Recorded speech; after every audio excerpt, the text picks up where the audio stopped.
Hello, Christina. Hello? Hello. Oh, can't hear anything. Oh, I know why. Sorry. One second, one second, one second. Oh, on a shingle. Um, uh, okay, sorry. Can you hear me? Yeah, I can hear you. Oh, sorry. I didn't have my ears plugged in. I forgot Okay. about all that. Yeah, so how are you, Adam? Yeah, I'm doing okay today. I've just had a bit of a rough day. I've got kind of a little bit of a cold. It's been nasty weather over here. The last 2 days just been raining and miserable. So Oh, just had to deal with that. I've just been locked inside, dealing with hot chocolate, coffee, blankets, and things like that. Yeah, but that's all right. I'm feeling a bit better now. I've kind of given myself a bit of a spruce. oh, that's good. I guess in Pakistan it's going to be winter soon. Those poor people out there in that water. Yeah, well, it's supposed to be coming into spring here in South Africa, so it's now we're on the opposite side to you. So you guys are going into winter. We're just getting the last bits of winter here, which are a bit miserable. But then it's supposed to be getting better, so it's going to actually start getting warmer here now. So that'll be better. But I do feel sorry for anyone going into winter at the moment, probably in Pakistan, Britain. Also America is also going into winter, so a lot of people are doing the opposite flip. I might be over there in the winter as well in Britain. Oh, cool. Yeah, yeah. So what else is going on your side there?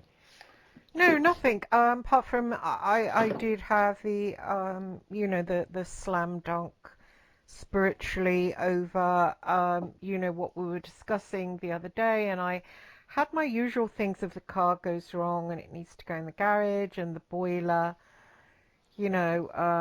issues with that, which is what I nearly always have, those sort of slight slaps. And I did a meditation this morning on how to deal with that targeting and the slapping and the kind of stuff, because I do the praying, and I got the response from my guides about the seals, the planetary seals. Like I was told actually a long time ago to print off a big version of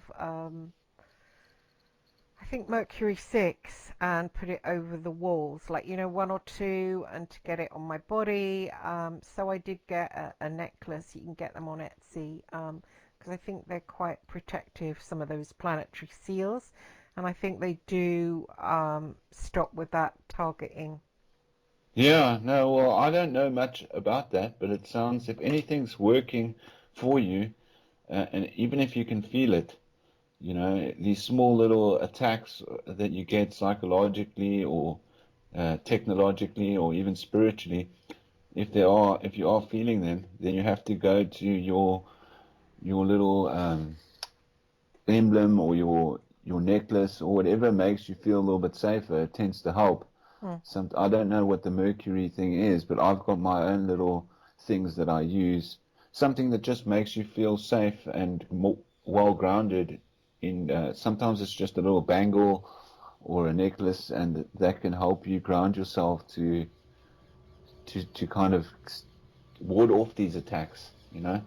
Yeah, yeah. I mean, I did some meditation today and I saw just a version of, the world, how it is now. And basically, I did a little drawing of it, but not great. It was a big Draco with a kind of a long, elongated skull holding the earth in its palm of its hand. And we were very small, and that was very big. And then God was around the outside as like white fire, but inside, we were just held in the hand of this being that eventually it kind of squished Earth, and it knew it didn't have much time to control, we sort of, the human I guess, apes. yeah, do you And mean like by Draco, like a dragon kind of figure?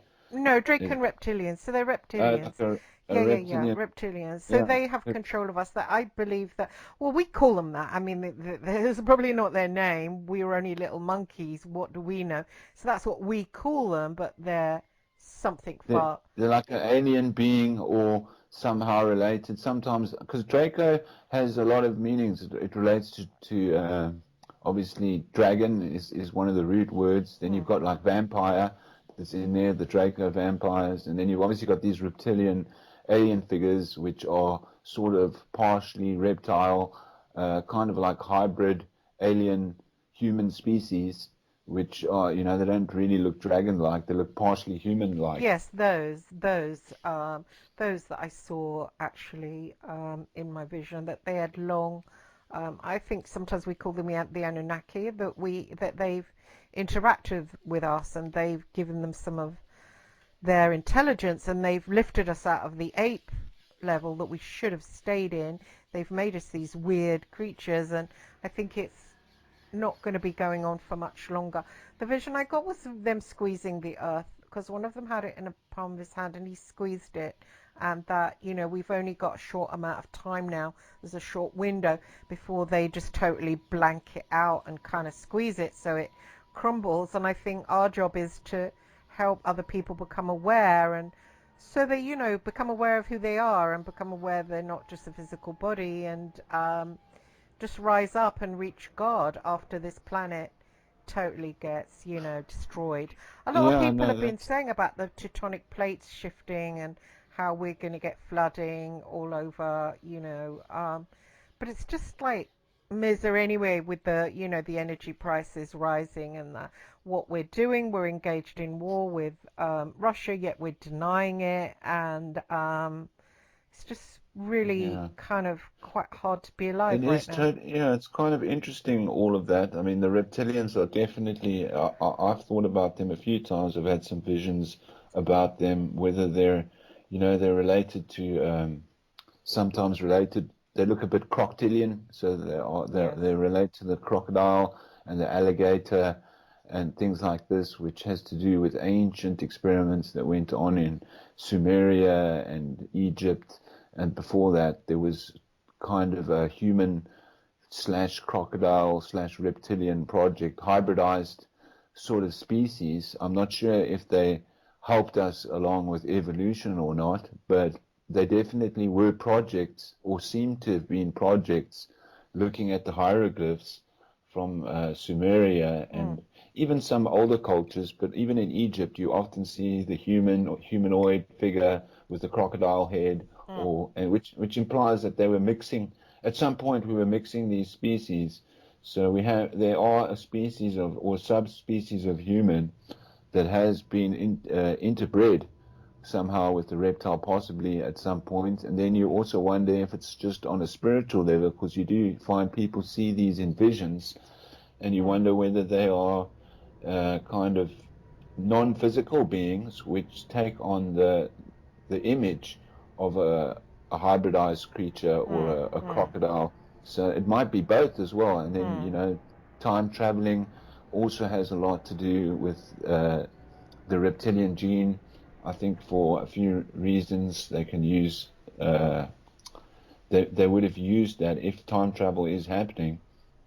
They would have used some kind of species that would be able to, its mind will be able to handle the speed of going backwards and forwards in time, because I don't think our human minds can handle some of the speeds that it takes, because obviously have to go at incredible speed, also go through incredible radiation, and this is why I think some of the species may have been interbred to deal with some of the radiation, the speed of time and space, and some species on our planet are obviously better adapt for dealing with these things. And I Hmm. think this was known a long time ago. And it's also interesting, you also said you feel that they're on the inside of the circle, Hmm. or the inside, and God is sort of on the outside. That's Hmm. also a perspective I have.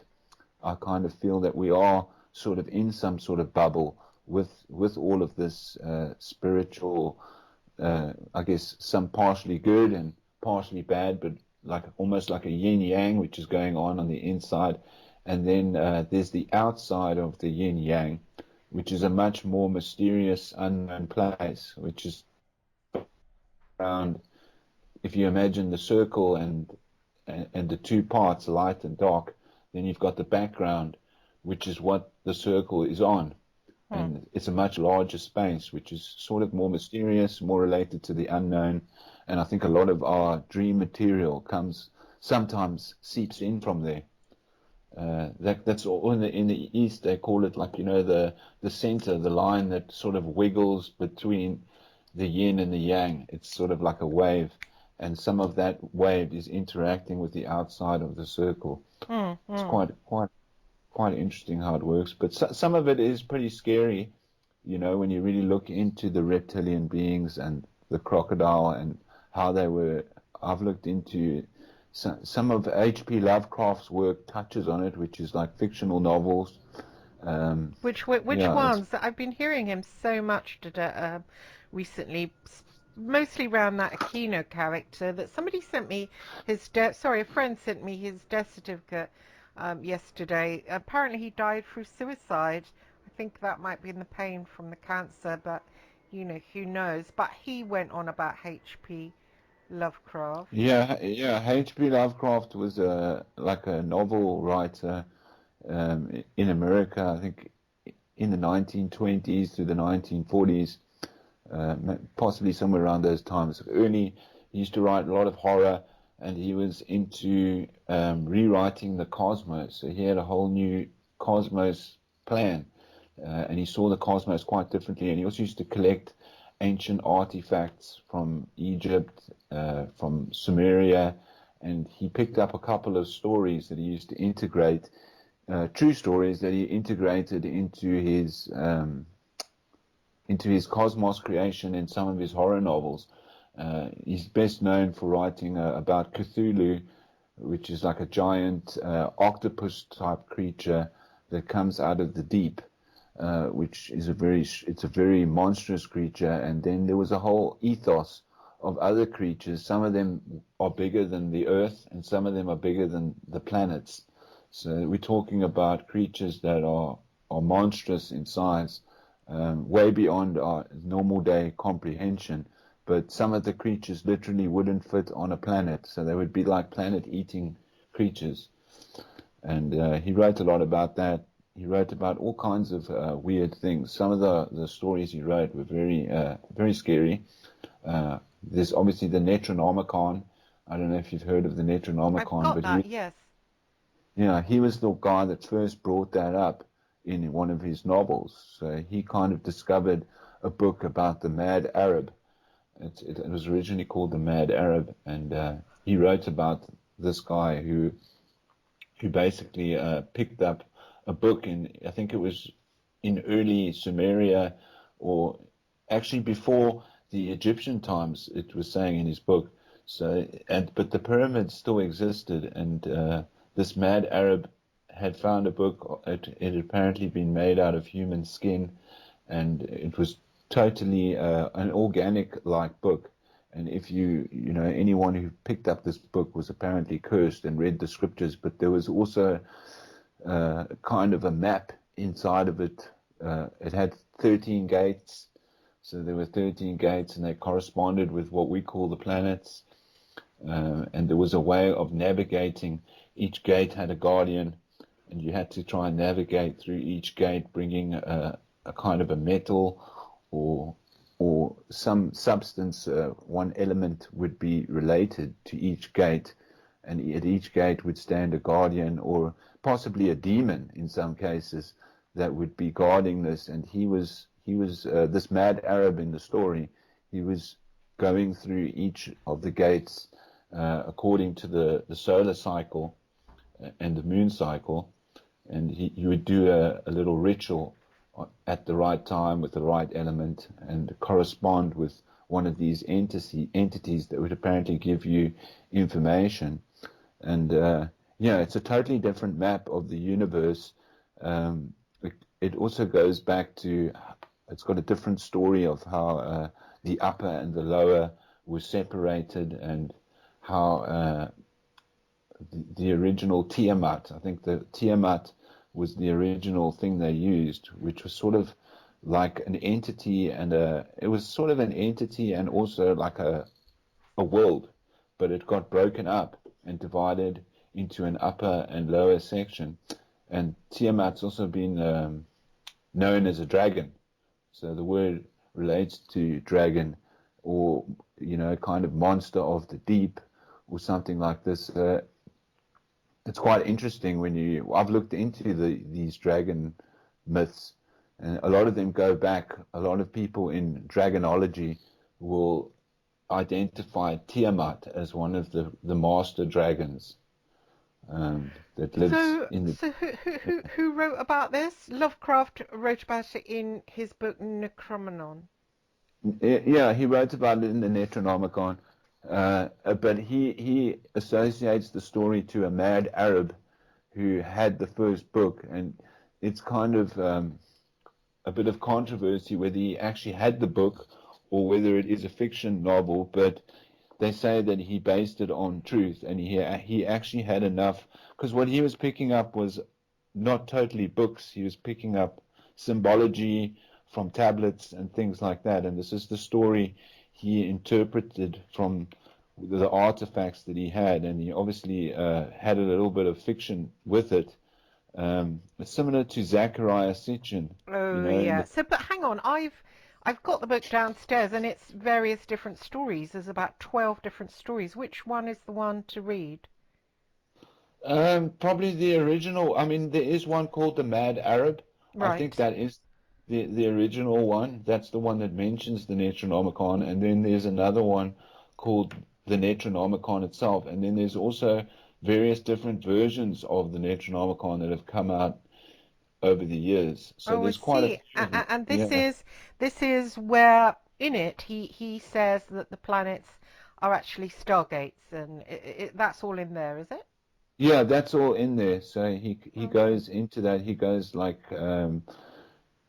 it was quite interesting for me because he goes past Saturn, Jupiter, and Pluto, and he adds like a 13th and 14th portal, which is not known to our astrology, but it is interesting because it's a similar story to what Zachariah Sitchin was saying, is that there was a missing planet, or in some cases, missing two planets that were not part of our astrology and sort of take a different orbit around. The way that they move is sort of elongated, so you wouldn't usually pick them up um, in the image. They would take thousands of years to come around where they would actually be part of the system. So a lot of the time could take thousands of years for them to appear in the system. So they're sort of inside the world or inside our solar system, and then for a long period they're outside the solar system, which is quite interesting because it goes back to what we were saying. There's sort of an inside and an outside, and some bodies, some astrological bodies, take a totally different orbit, supposedly orbiting the sun, but they take an orbit that takes thousands of years, and they disappear from our system in between these years. And these would also be in the case of the Necronomicon, they would be like portals. And the So upper and lower world, he wrote about that in the story too. yeah, he wrote about that. The There's a same lot of the story. same story that kind of relates to some of the Sumerian beliefs. Hmm. So there was a world that was sort of, they tell it in a metaphorical. I think it's metaphorical the way they tell it, but they tell a literal story that explains things metaphorically of how there was two beings at the beginning, and a third being came out of them like a child, and this being kind of destroyed first. It had an aggression towards the father first, which it destroyed and killed, and then the mother. It had a little relationship with the mother before it ripped the mother in half Wow. and sent half the body down and half the body up, which created sort of the roof of our solar. You call it the roof or the ceiling of our solar system, and the lower part of her. She was a female in the story, came down, crashing into the deep, where her husband or her partner was, but he was always not dead but sleeping. So he wasn't actually killed. He was put into a state of everlasting dream. So they say in the story that there he lies, not dead but sleeping. So it's kind of interesting. And then Tiamat, uh, Tiamat is the female who was split in half. Half of her came down and became this dragon that was in the deep and sort of brought about some of the other monsters that were now, because they originally were quite good, but then they had to become monstrous to deal with the monster that had destroyed them. So this was the whole story of how these good entities, or essentially were quite good at the beginning, had to start manifesting sort of monsters to deal with the monsters that had been brought upon them. And then you've got, instead of producing a lot of beautiful characters, this character Tiamat started producing vast amount of monsters and dragons and things like this as a terms of protection, because she was obviously she cried out in huge pain when her spouse was taken away, and also when her own child turned on her. Hmm. I haven't read that. Why do these black magicians and they like those Clotho or whatever, the Clotho, which I think is another story in that same volume. Yeah, well, a lot of people haven't heard because you have to read some pretty heavy material to get into. It's very scary material, and it is related to the horror section. So a lot of people haven't gone into it because it is so scary. I'm just sort of extracting information Right. now, but even when I was going through it, it is a scary episode and a totally it totally kind of contradicts some of the other stories that we've been told. But I'm not sure if it was meant to be scary, but it sure. So which is because I can look at this as soon as we come off the podcast. I've literally got a leather-bound Necronomicon by Lovecraft. I just haven't read it. But I mean, I tried to read it. I didn't find it scary. I found it quite boring. I just couldn't get into it, kind of thing. Yeah, I went through a time where I was interested in. I kept hearing that H.P. Lovecraft as well, so I was Yes, I studying keep hearing it. Yeah. esoteric material and occult material. And I realized he was a fiction writer, so I was never drawn too much to fiction. I knew a lot of horror stories, and horror stories never really scared me. But then I kept hearing a lot about it in the occult and how it was related somehow. And then I kind of started looking into H.P. Lovecraft himself and what he had actually done and where he'd gotten his material from. And then I found out through some documentaries and just stories about the man himself that he was very into collecting artifacts, and he was very imaginative, but he wasn't simply imagining everything that he was writing. He was drawing from very old information. A lot of it was from Sumeria, and some of it was from Egypt as well. So then I realized, okay, well, there is some story that he's obviously picked up here, and he's trying to put it through in a fictional type of way. So I started digging around, and I started scanning. I wasn't deeply reading his material, but I started scanning through all of the horrors that he had done, just to kind of try and extract what I think could be some truth from it. Hmm. So I was finding, okay, this corresponds. There's a lot of corresponding to the story, but if it depends on whether you take it as a literal story or in terms of a metaphor or allegory, it corresponds quite well with how history may have come about. And the way that sort of the Chinese story of the dragon, it sort of corresponds with that as well. So I Hmm. thought, oh, this is quite interesting. Um, a very good descriptive understanding of how dragons and things were Yeah. coming into the And world so back then. that's all in the book. And the Cthulhu creatures, is that in that same volume? That you have to go into different volume. It's Oh, almost okay. like different parts. So different entities that he created, like Zogaloth and creatures like this. They come out in different books, and you have to kind of scan through to kind of get an idea. He's got a whole new mythos, and he only he'll describe like Cthulhu. I think Cthulhu is mentioned, but it won't go into detail. So to get the whole story, you have to go through quite a lot. I wouldn't say I understand the whole mythos, but I've got a basic understanding of how it goes, and how there's different entities that came about through the evolution, because it was almost like there was a kind of a man-like creature that was created similar to a god that was created by Tiamat, or one of Tiamat's creations, because as Tiamat used to create, she used to go deeper and deeper to get closer to um, the original being who was not dead but sleeping. She used to incarnate different creatures who were part of her, but not her.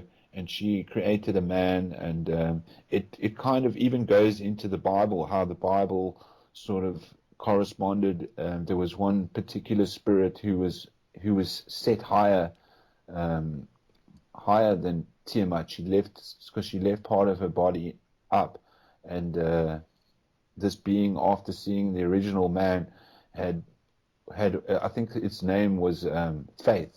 So there was two. Its name was actually Faith, and she looked upon the creature called the first Adam, and she had already looked into the future and seen where the world goes. And in seeing the future, she sort of automatically killed herself and cast herself down into the earth, and the blood of her body became life. So she gave life to the earth because she looked into the future of man, which is quite an interesting way of looking at it. So yeah, it's kind of emotionally sensitive, because you can, if you get into the characters, you can kind of see, a character called Faith would sort of be able to look ahead. There was also like a character called Knowledge, a character called Faith. Knowledge just knew what had already happened and was almost like a perfect record of what had happened before, and had all the memories of the universe.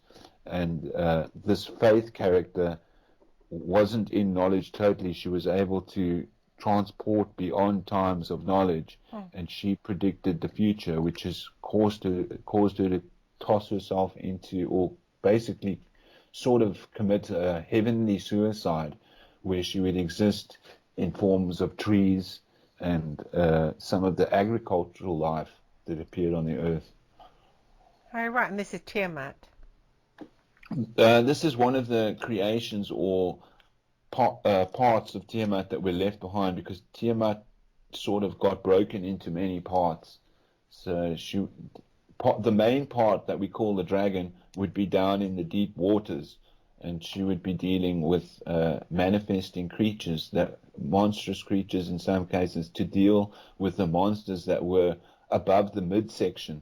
In this midsection would be, angels. They would be like angels. They describe similar to angels, and some of them would be called knowledge, wisdom. Sophia. Sophia would be wisdom, or pistis. Pistis and Sophia were two different characters, um, and these characters were also manifesting things, and they had wisdom, knowledge, faith, love, all these words. And Faith was the one that sort of threw herself into the earth after having a sort of a vision of herself, looking into the future, and being able to do that by not being totally attached to one area. Oh, right. It's a total Yeah. mess, isn't it? All this, and I really think it's a shame that, well, I suppose the ones that have got control don't really want us to know this, and this. Would be a completely different people, wouldn't we, than what we are now? Yeah, well, it's impossible to really know.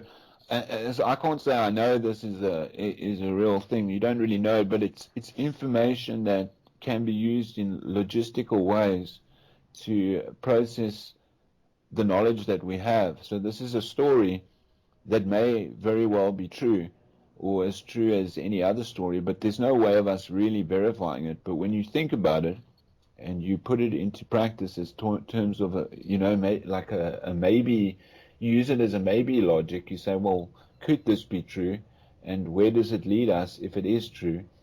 It does lead to very mysterious, interesting places.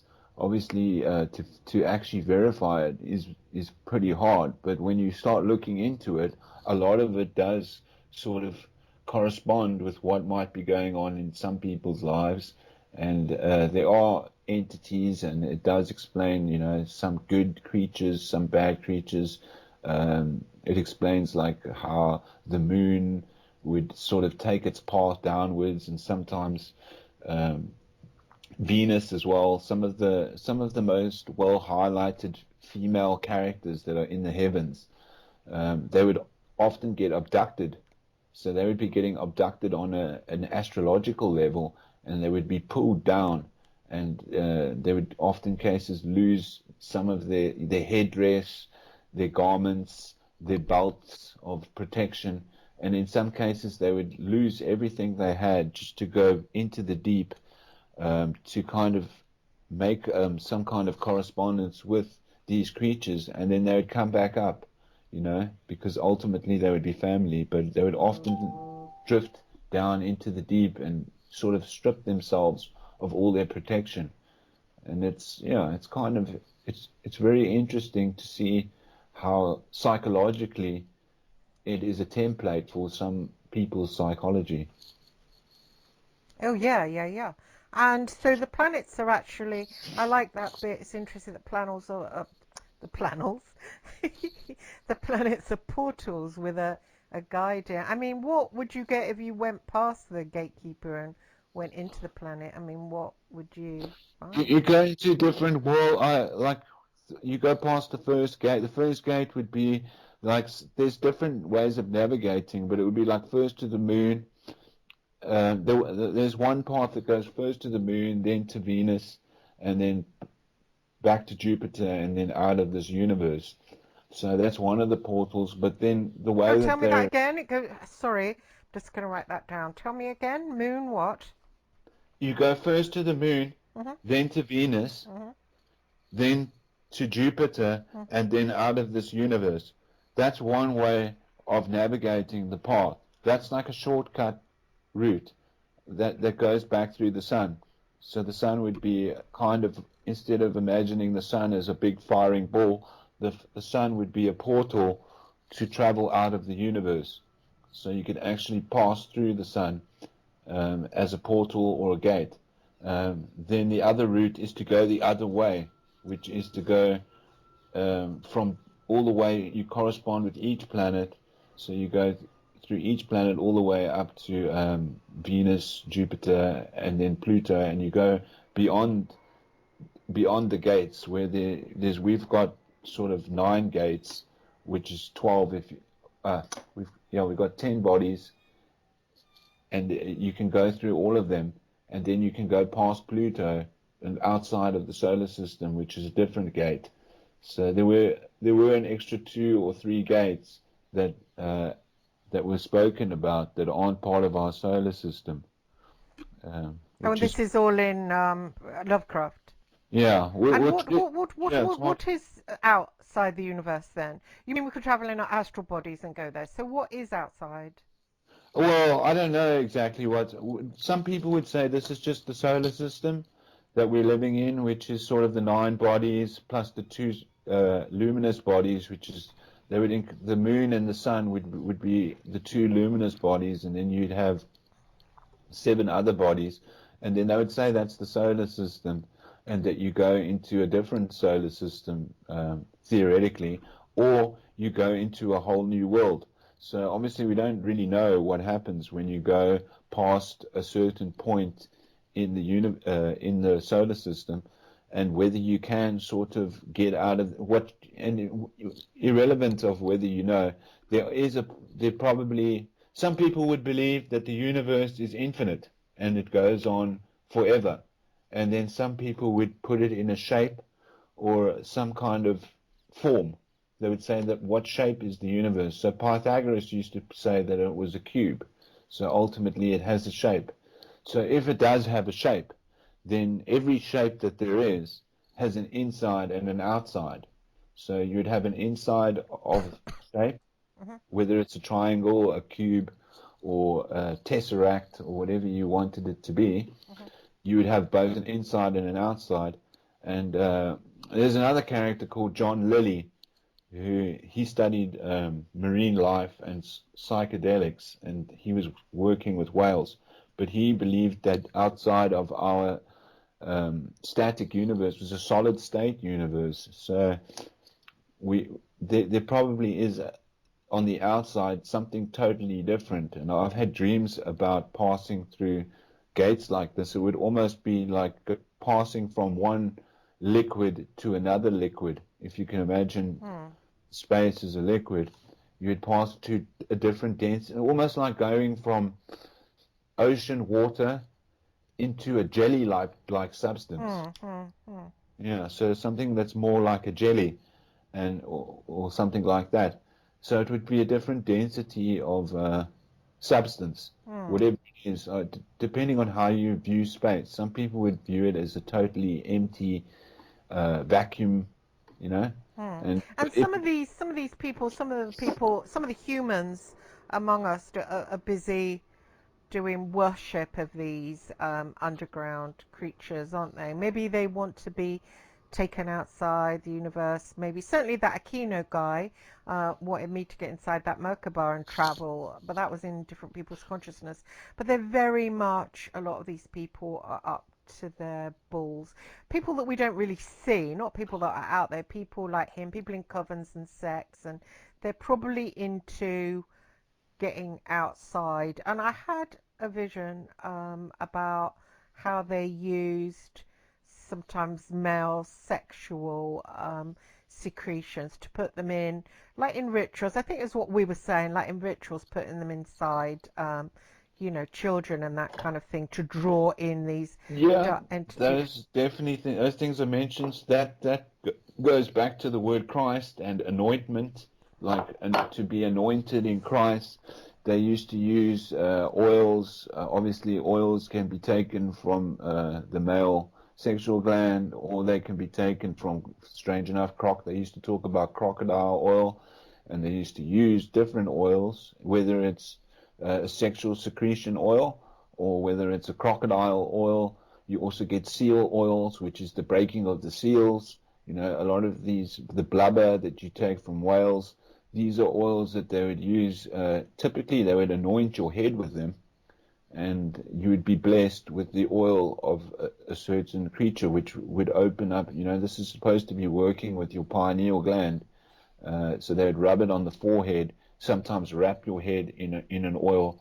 The Egyptians, I think, used to use crocodile oil, um, but they probably used a number of different oils. I mean, the olive oil was also a very religious thing. It's just that people sort of grab onto one oil or the next, but there was a whole mass of oils that they were using to anoint people with. And they still do today to somewhat. We still use oils Why do they on our use that skin. in rituals? Like we were talking about the serial killers possibly used in rituals as children. Why would they use semen in rituals? How would that? Well, I What think effect to would that make some have? sense Yeah. of it, I mean, it's Mm. obviously quite hard to make some sense of it. They were using oils a lot of the time for light. Oh. So if you were burning light and if you were carrying a torch in those days, you would be using oil. So this would be a symbol of light. You'd have like a candle. A candle would have oil. You know, it wouldn't always be beeswax, but you could even say that the beeswax melted is a kind of oil. Mm. They would use oil lamps. So the word oil is related to the word lamp, and lamp relates to the word light. And these were the bringers of light. So they were bringing light into very dark places. And often these rituals would go on in very, you know, even if you're talking about the pyramids, it's very dark in there. Yes, So but they what would be about the bringing dark side rituals? the dark side rituals, the same thing. They would be using light in very dark places but for totally different reasons. So they would be initiated into a different sect. They're typically almost the same. It's just they have a totally different agenda. Mm. So the some of the dark sides might want to go. It's a question of whether they want to go down or whether they want to go up, and which way they're navigating. And some people would obviously be like sort of in death cults, and they would be very interested. They wouldn't see death as a bad thing traditionally. They would actually There's some sects in India that live on a graveyard. I can't remember the name of the people, but if you've ever looked into Indian, um, I know the ones you mean. Yeah, you yeah, know the yeah. one they use like ash and Mm, coal, and they sort of live on the graveside by the river, and they even have been known to eat dead people. And for us, and they have psychedelic experiences from having almost a cannibalistic. They don't kill the people, but they eat the dead people. And I've also looked into these people, and they sort of have psychedelic experiences which connect them to the underworld.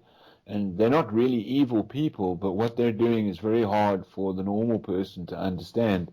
You think, well, imagine how crazy it is to do something like that. mm, But you also wonder what kind of experiences are these people having. And some of them would obviously be evil. So we're just looking at those people and going, well, that's something that sort of relates to the path of the dead or the mm, walk of the dead. So they understand the world of the dead and they have some respect for it. But they're not totally evil.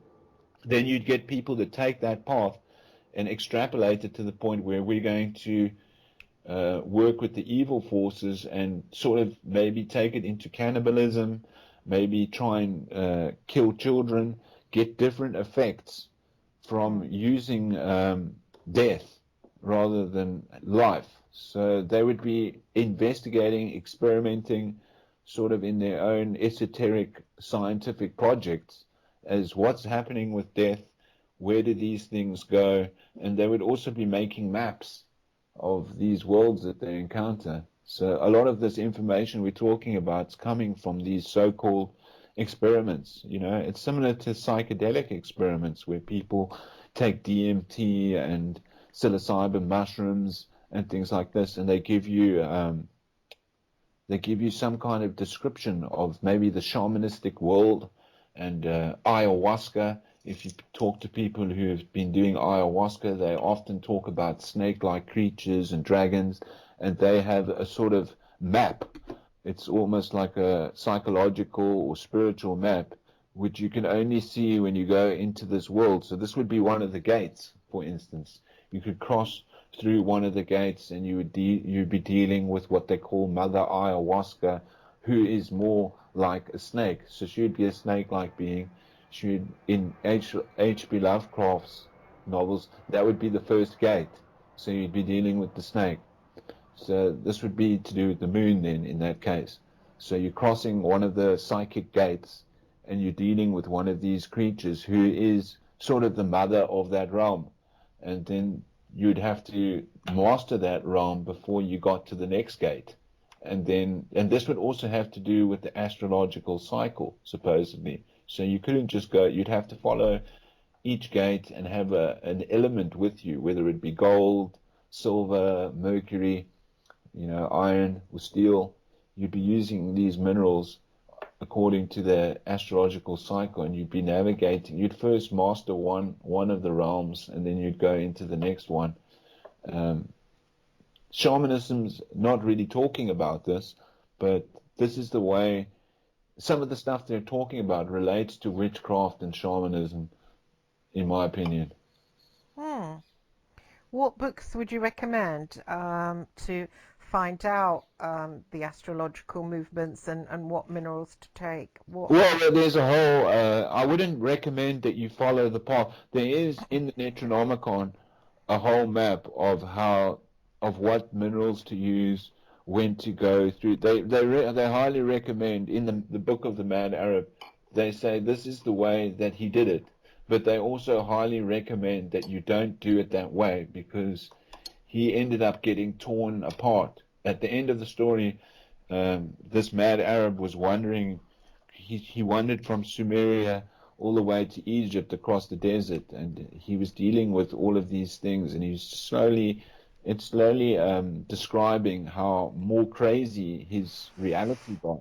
And by the end of the story, he's totally ripped apart by demons in broad daylight. So there, you wouldn't, I wouldn't follow the I'm just explaining some of the things that happen. I wouldn't recommend that you follow what they what they do, it probably could drive you somewhat mad. And when you get deep enough into all of this, it is crazy information. So you have to trade very carefully Hmm. um, on where you're going. But there is, for anyone interested, there is a fully described method of how to do it. Uh, and In that book. yeah, I've got it downstairs. I'm so happy. I'm going to go and yeah, rush and read it. you'd say for instance, you'd like wrap gold in silk, and then you'd stand under a full moon for one ritual, and then for the next one you would get silver or mercury. It would only take a small part of the element, and you'd wrap it in a different fabric, and then you would follow the ritual as well as given to you, and you could slowly lead your way into this. This was just one way.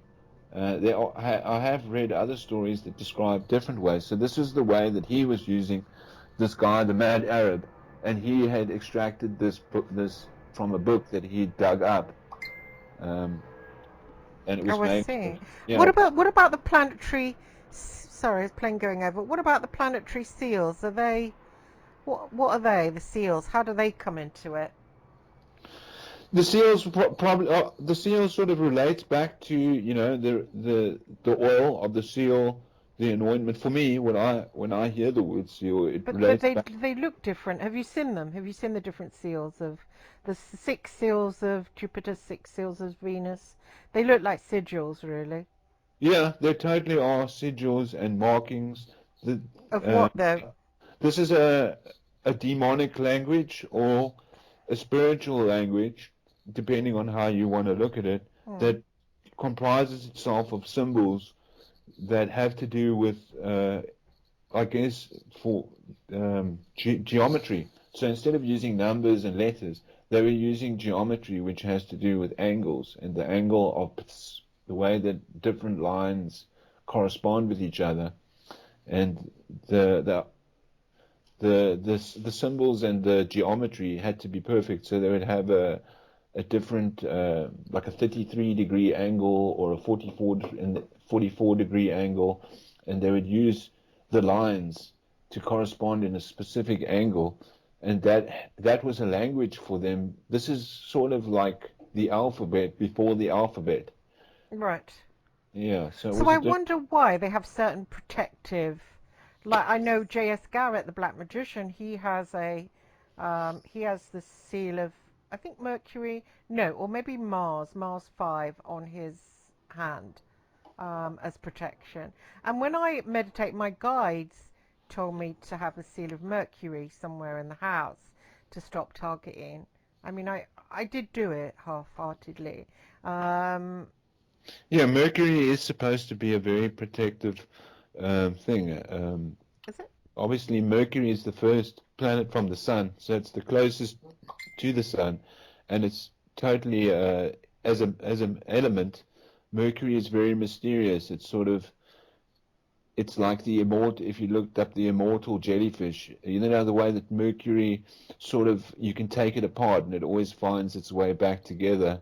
Hmm. Almost like the T-1000 in Terminator. It's totally liquid metal, and liquid metal obviously has properties that normal metal does not have, and it's almost alive and magnetic. So when you take it apart, it sort of moves back together. I remember when I was young, we used to play with mercury and take it out of thermometers, and watch it sort of move around. And it's also very sensitive to heat. They traditionally used it in thermometers to tell you the temperature. Oh yes, Now, yes, yes. I remember yeah, those days. Yeah. yeah, now they don't use that anymore, which makes you wonder whether we're actually even getting the right temperature. Oh yeah. So are planets. What are they? Are they parts of Tiamat? Parts of her body? Are they like here? They move. Well, I've got different opinions on what they could be, but yeah, so supposedly you could think of them as a projection. Hmm.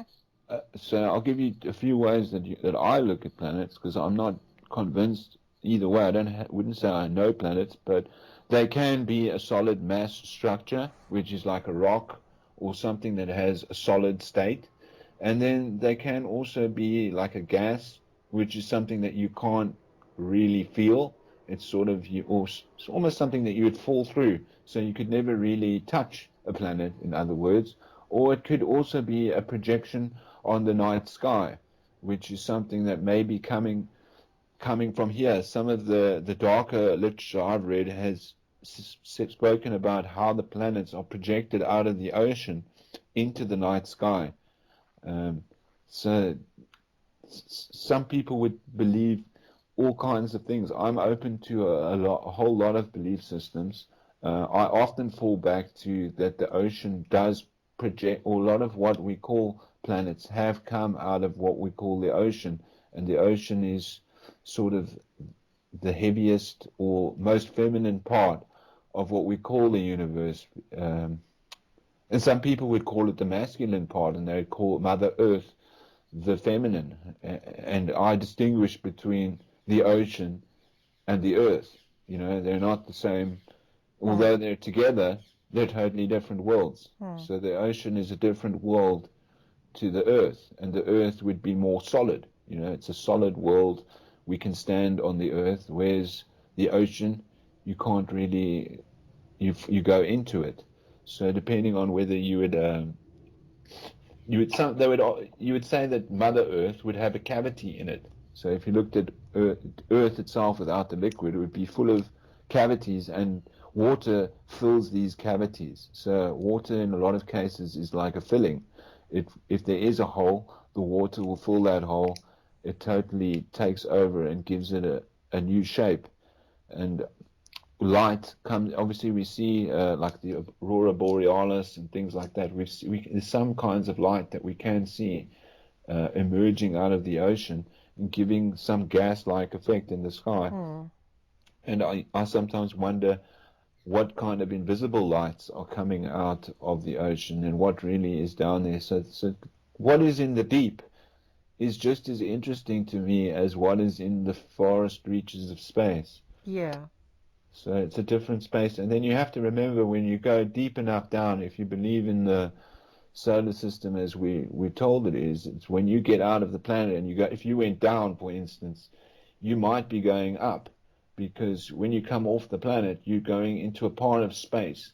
Space has all those multiple directions. So when you go down, instead of taking a route towards Jupiter, you could take a route down in space. And it's questionable whether that's down, because we don't know what angle we're at. Yes. So, yeah, so you might very well be going down and going up, because we don't know exactly where we are in space. So we can't really say that's up and that's down. For all we know, going directly down from here is up when you come off the planet. So it's quite, yeah. I think Manly P. Hall used to say he knew, you know, the mystic knew at 12 o'clock at night that the sun was directly under his feet. So the degree of whether it's up or down changes according to where you are. Interesting, interesting. I'm going to cut us off there, Adam, because that was so interesting and so full, and I want to take that in. And that was brilliant. Thank you so much for educating us all. All right, yeah, that's just my. I thought we'll go into some. You know, I'm obviously speaking a little bit of just projecting of what I'm thinking about, but I think it is interesting to think about and just put it into some perspective, not as pretty much knowledge, but just something to think about, because these things are interesting and mysterious, and I think it's nice if everyone could think about it. For sure, for sure. Well, thank you so much for sharing, Adam. I'm going to whack this up on YouTube, and I will put a link underneath where people can reach you, because you're on Facebook. Listeners, he's on Facebook under Adam Currie, Currie, and you can track him down on there. All right, great, Christina. Yeah, I enjoyed that. Next So time did I. we can touch on another chapter. You go and have a look at your Necronomicon, I or shall. see what you can find in there, and then maybe we can try and dig into a bit of it ourselves, or anything else that you might find interesting. Lovely. Thank you so much. And any questions, people post them below. Thank you, Adam. I'll see you very soon. All right, bye-bye. Enjoy yourself. Bye. Thank All you, right. everybody, for listening, and see you shortly. I can't speak today.